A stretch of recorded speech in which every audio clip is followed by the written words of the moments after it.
Now, the Three Martini Lunch with Greg Columbus and Jim Garrity. And welcome, everyone, to the Tuesday edition of the Three Martini Lunch, along with Jim Garrity of National Review, also the author of Between Two Scorpions. I'm Greg Columbus of Radio America. We think we have bad, and crazy martinis today, but there's a sliver of good and certainly a sliver of entertainment in the first one, so don't get too brooding just yet. Kirsten Gillibrand is still running for president. That's kind of entertaining, kind of quirky. She still thinks she has a chance. Maybe she's just looking to scratch her way across the qualifying line for this next round of Democratic debates, but it's not looking good right now. And it's not just the general public that's disinterested in her continuing the run for president, but her staffers are in the same position. First of all, great writing by Jazz Shaw over at Hot Air. He says the bottom line here is that this candidacy is seriously looking like a wounded animal searching for a dry place to go curl up and await the end. That's not very encouraging if you're Gillibrand, but the Daily Caller might even have worse news for her. At least two former staffers and one friend to New York Democratic Senator Kirsten Gillibrand say it's time for the lawmaker to quit the race for the Democratic presidential nomination. One former aide even went so far as to describe the senator's performance in the Democratic presidential debates as performative and obnoxious, according to the New York Post. Quote, I don't know that anyone even wants to see her on the debate stage. Everyone I have talked to finds her performative and obnoxious, said the ex-staffer who works in Gillibrand's Senate office. So, Jim, I can see why she's staying in there, because clearly the people closest to her just can't get enough of her. Or nobody wants her back in the Senate that much either. Could be that too. Here's the thing. It's kind of interesting. We're strange as it may sound, as it's August 27th. But, look, people have been running since January. So we're coming up on about 8 months of campaigning. We can already start thinking about what's going to happen after 2020. Pete Buttigieg is probably not going to be the Democratic nominee, but I think you can safely say that anybody who can have the bonanza in fundraising that he's had, and he's had some pretty good, solid debates. We're probably going to have Pete Buttigieg to kick around for another couple of cycles because of his age and because he's made a fairly good impression for himself this time around. Yeah, he's probably not going to be the nominee, but he could very well run again in 2024 or 2028 or if he hangs around until his Biden age, I believe the early 2100s, right? But there are certain candidates where I think you can safely say this was their shot, and if it didn't happen for them this year, it's not going to happen 4 years from now, 8 years from now. John Hickenlooper, probably not making a comeback. Jay Inslee, and this isn't just an age factor, although that certainly is one of the factors. I think it's also a matter of, did you overperform? Did you underperform? Did you have anything unique or interesting to say? Hickenlooper is a unique guy, but the Democratic electorate just did not seem to be interested in buying what he was selling this cycle. You'd have to imagine a real big change in the political environment for somebody like him to say, oh, get me Hickenlooper, be the mood of the Democratic primary voters. And I think you can say Kirsten Gillibrand has done herself quite a bit of damage. And this is somebody who was a rising star arguably since 2006. She won that House district, and it was purple. It wasn't deep red, but it was, she was pro-gun then. She was tough on the budget. She was very tough on illegal immigration, opposed to gay marriage. She had a principled opposition to gay marriage, believing it was between a man and a woman, until she was appointed senator. And she was told to change her position, and she did. So that's how you got that change. So she ran. I remember I really enjoy making fun of this profile that Vogue wrote about her in early 2017, All Eyes on Kirsten Gillibrand. And I think we can now safely say that Kirsten Gillibrand really rubbed people the wrong way in this election cycle. Trying too hard, kind of phony, not able to explain those shifts in position particularly well. Maybe the Tracy Flick comparisons are a little unfair or a little sexist or something like that. But she just had this ham-handedness to everything she's done so far. I think, there was a lot of room to go after Biden. She tried to argue that Biden opposes women working outside the house. She managed to pick the least plausible argument, all based on this idea of I'm a young mom like you, blah, blah, blah. It was a really weird. Maybe she was trying not to make the same mistakes Hillary did. Maybe she was trying to say, look, I'm a New York Democratic senator. How do I appeal to the rest of the country? Maybe she thought that Me Too was going to be the wave that she was going to ride to the White House. None of these have worked out. She's been stuck in the 1% to 2% range. I mean, it's one thing for a House member. It's nothing for somebody else who's been a fairly prominent member of the Senate to be, struggling along with that asterisk category there. So I think it's safe to say that not only is this, this year not happening for Kirsten Gillibrand, it's really hard to imagine a scenario where 4 to 8 years from now, the Democrats say, hey, you know what? We can really use at a moment right now to nominate Kirsten Gillibrand. Yeah, that's probably right. And the funny thing is the one issue where she did probably take a principled stand was the Al Franken situation, and the Democratic donors have never forgiven her for it. But you can help her get on that debate stage. The Free Beacon has the story today that Kirsten Gillibrand is launching a T-shirt giveaway, and for just $30, you can get a Kirsten Gillibrand for President T-shirt. Well, actually, you only have to give $1. They're worth $30. That's how much she paid for them. And so she's willing to absolutely take a financial bath on this in order to try and squeak across the debate stage. But, Jim, she's still about 20,000 individual donors short of the 130,000 she needs. So she needs to get rid of 20,000 T-shirts. Would you pay $1 for a Kirsten Gillibrand for President T-shirt? Let me think. By the way, she's selling what she claims is a $30 T-shirt for $1. Yeah. So she can be the next president and balance the budget? Given the fact that she's at 0.6 in the polls and it's never going to be worth anything, I'm not sure the dollar is actually a good investment. So, I guess if you're cold, you're working out, need something to sweat in or something, I guess that'll do. If you need to clean something, I bet you it works as a rag. Senator, never say I don't try to help you out. Well, speaking of inauthentic, let's move to our next bad martini, and let's talk about Joe Walsh. Joe Walsh is running for president. He was a one-term congressman from Illinois. He's been a radio talk show host, not anymore. He says he's got to run because no one else will do it, and Trump absolutely is a moral stain on our country, so it's got to be done, and he's the only one willing to do it. So he goes on CNN with John Berman. This is yesterday, and Berman asks a pretty simple question about something that he noticed wasn't on Joe Walsh's website, at least yet. We looked at your campaign website for policy positions right now, and there's not much up there, if anything, about policy right now. So policy-wise, how would you be different than President Trump? It's a great question because remember, I'm running against Trump because he's morally unfit, period. It's about Trump. It's not about the issues. It's about Trump. But on the issues, I believe in a wall. Trump hasn't built a wall. I believe in border security. Trump has botched the border. The border's a bigger mess now than it was when he got elected. You're to the right of the president on immigration. If you want to call that to the right. But again, I don't believe Trump is anywhere to the left or right. Trump is only about Trump. So, Jim, you threw out a few platitudes there, no specifics really. But what do you make of a guy whose entire campaign is to take out the incumbent, and if he were to actually succeed, which he won't, he has no idea what he wants to do? Yeah, look, I had kind of thought that, last week as the, talk that Joe Walsh was going to run was stirring up, you and I offered our assessment, and I thought I'd kind of said my piece. That this strikes me as less running for president than running to be a celebrity. It's really kind of chillingly transparent how much he has decided that there is a market out there for somebody to be, in his mind, the right-of-center challenger to Trump. And I think that it's safe to say, you look at polling numbers, not only is there not a lot of that, I think there's actually a greater appetite on the left. This is something that the Democrats who really hate Trump want to see the Republican Party rising up in opposition to Trump, but so far that doesn't seem to be happening.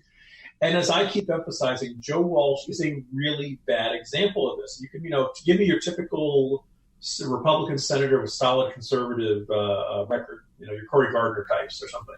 That could work. Trump versus a conservative non-Trump in a 2020 primary, this is a very different kind of race. Joe Walsh isn't that guy. And not only is Joe Walsh not that guy, it's not a matter of his positions on the issues. He's saying it's about Trump and his standards and his behavior and his rhetoric and stuff like that. Greg, it was early 2018 when he was using the S-word holes comment about Haiti and comparing it to Chicago and insisting that's not racist and stuff like that. It wasn't that long ago Joe Walsh was a fairly vehement defender of it. And the other thing which kind of jumped out at me this morning, and I wrote about it a bit in the Morning Jolt newsletter. So the guy who was apparently hired to be campaign manager for Joe Walsh, they were having conversations, and then all of a sudden contact just stopped. And he said, for 8 days, I haven't been able to reach Walsh in any way, shape, or form. Now, if Walsh decided he didn't want to work with this guy, that's fine. He's got that right, but don't ghost him, man. Sure, it's going to be an awkward conversation, but tell the guy, look, I've decided to go in a different direction. I don't want you to be my campaign manager. Fine, whatever. In his video, announcing it. Walsh says, I thought about all the things I was supposed to do to tip my own water and establishment, but I've decided not to do that because the moment is too urgent. Greg, this is like saying I'm not doing my homework because the moment is too urgent. Some of this stuff matters, right? And one of the first things is that Joe Walsh clearly didn't go through any of his past comments on Twitter and decide to take them down, which is why everybody and their brother is having a field day going through this and saying, oh, remember that time you said that Bill Kristol should sail off into the sunset and never come back? Remember the time you said Trump was terrific? The other thing is that every once in a while, apparently he's used the N-word, not in a hateful way, but in a term of discussing it. Now, most of us have good sense to say when we're talking about the N-word, we use the euphemism, the N-word, just so that there's no case that, no misinterpretation of somebody. Joe Walsh doesn't have that good sense to do that. So this really looks like a guy who, up until very recently, was pretty much Trumpian. As I put it the other way a couple of days ago, the fact that Joe Walsh has turned over a new leaf and he wants to set a different tone and be more respectful, hey, good for him. I'm not mocking him when I say this. I really think this would be better for the country. It would be better for our discussion of our issues. It would be better if we got away from the name calling and all that stuff. Hey, good for him. But that doesn't mean I want to make a commander-in-chief.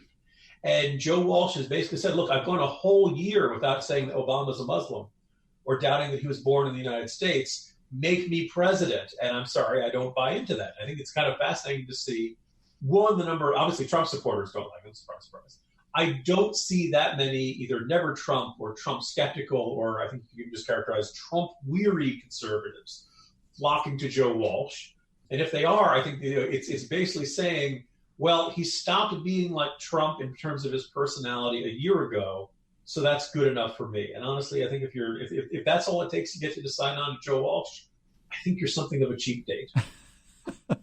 That term got thrown around a lot in 2016. Seems like it might be back in vogue a little bit here in the 2020 cycle. One of the things I keep hearing from Joe Walsh and the people who are sticking up for him as a plausible alternative to Trump in the GOP primary is, well, the people who are in more powerful positions just don't have the courage to do this. They're cowards. They won't put their own necks on the line, so Joe Walsh has to do it.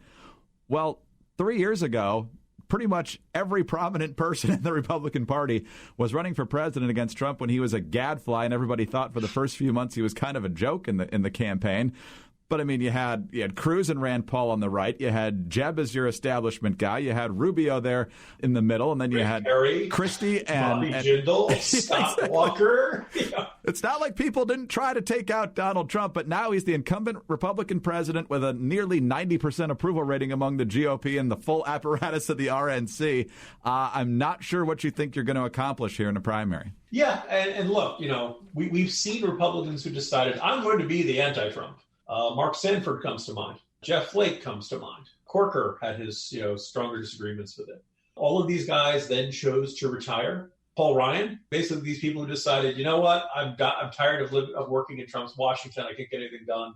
I know we're going to be the minority in the House next time around. Anyway, I'm retiring. For the case of Sanford, he lost his primary. The Republican Party has by and large spoken. Are there some anti-Trump or Trump disagreeable Republicans who can survive a primary? Sure, there probably are here and there. But most Republicans have probably decided, you know what, I'm going to keep my head down. Yes, I know he says and does ridiculous things all the time. But me as Congressman so-and-so, it doesn't do me any good to stand up and denounce the president every single day he does this.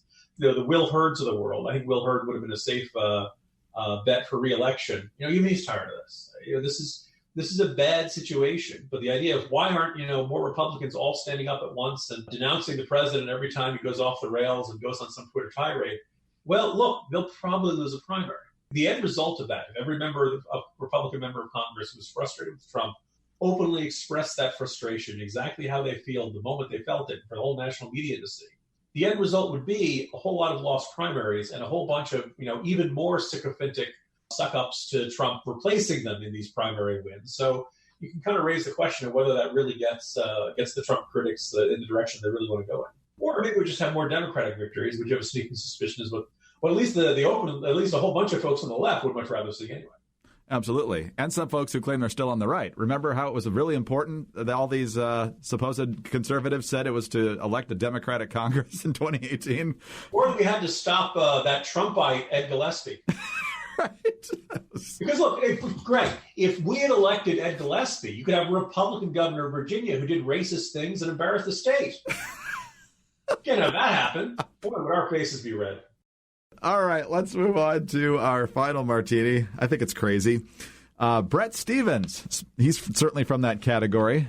Supposedly on the right, went hardcore anti-Trump in 2016, and then stayed there, hostile to conservatives pretty much across the board.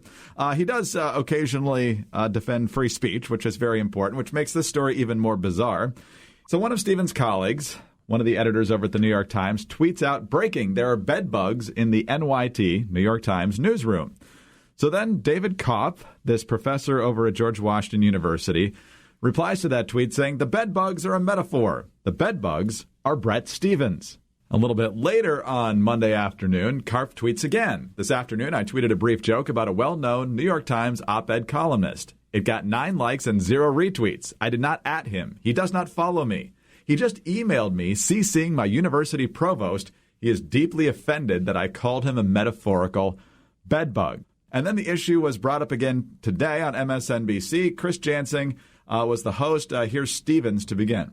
I also copied his provost on the note. People are upset about this. I want to be clear.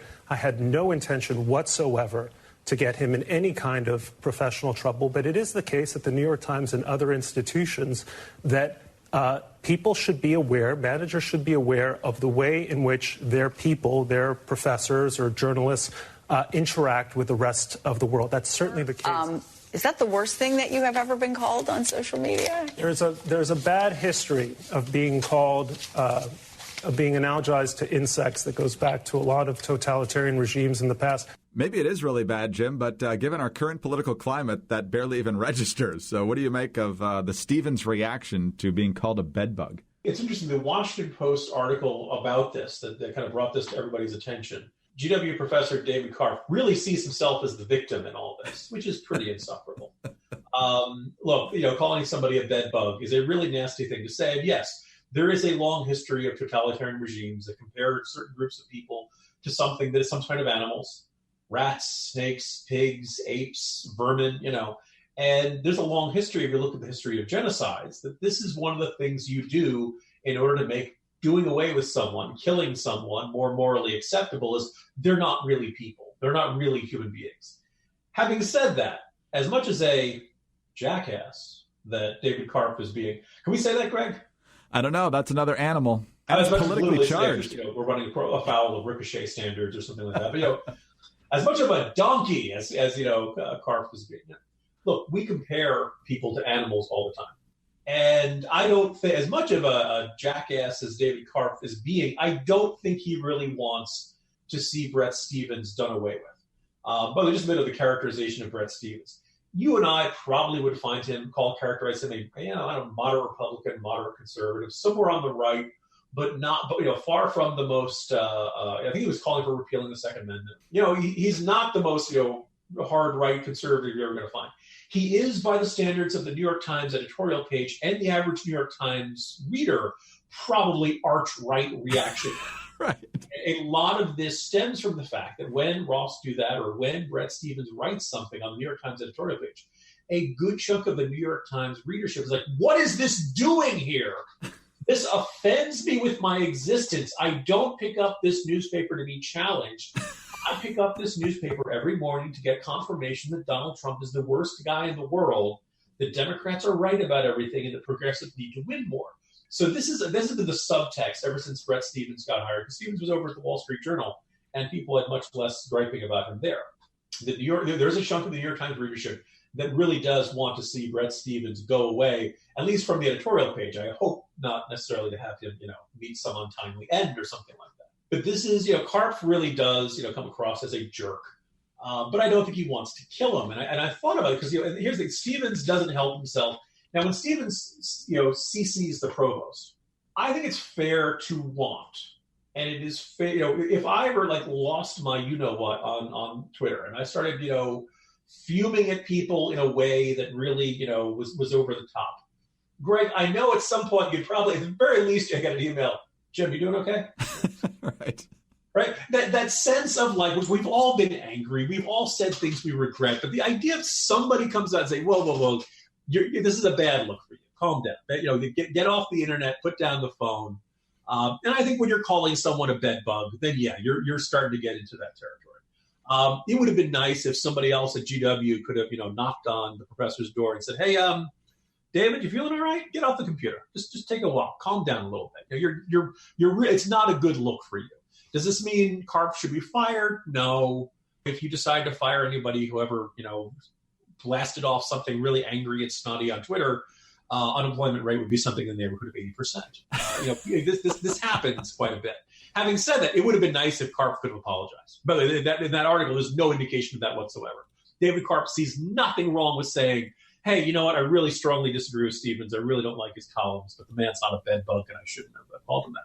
He doesn't, But finally, so I have this post in the corner, and I didn't know if people were going to like it or not. But, Greg, not every reference to an insect is necessarily calling for somebody's extinction. Maybe that makes me the fly in the ointment. The internet, or maybe we could say the web, is a hive of this kind of name-calling. Every troll's as busy as a bee, and it's easy to stir up a hornet's nest. These comments bug people. One day you think you're the bee's knees covering a race that's tight as a tick, and then the next moment you're bug-eyed over some nasty insult that leaves a bee in your bonnet. You're a nice guy. You wouldn't hurt a flea.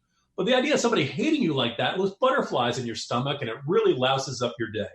For a while, everybody was on Twitter, but now you can't stand the nasty name-calling, so people are just dropping like flies. In a better world, our debates would be principled and respectful and focused on issues. The personal stuff wouldn't be anybody's beeswax. Somebody's come around to your perspective, or they said you had a point, you'd say, hey, you know what? You have learned well, Grasshopper. And it's tempting to cocoon ourselves into a small circle of like-minded souls. But for Greg, I think the bottom line is we should follow Muhammad Ali's advice. Float like a butterfly, sting like a bee. Excellent. That is the way to properly put this story into perspective and tell everyone to calm down. Because when you tell them to calm down, that's obviously what they're going to do. Well, isn't Taylor Swift singing "You Need to Calm Down"? Something like that. I wouldn't know, but thank you for thinking I might. So, on that note, go ahead and not get that Kirsten Gillibrand T-shirt. What you can do, though, for absolutely free is go to iTunes and give us a great review, especially if you want to give us 5 stars. We really appreciate those. And don't forget to get us over at on Alexa and all those other home devices. All you have to say is play 3 Martini Lunch podcast, and we're right there for you. So, Jim, have a great day, and we'll see you tomorrow. See you tomorrow, Greg. Jim Garrity of National Review. I'm Greg Corombos of Radio America. Thanks for being with us, and tune in again Wednesday for the next 3 Martini Lunch.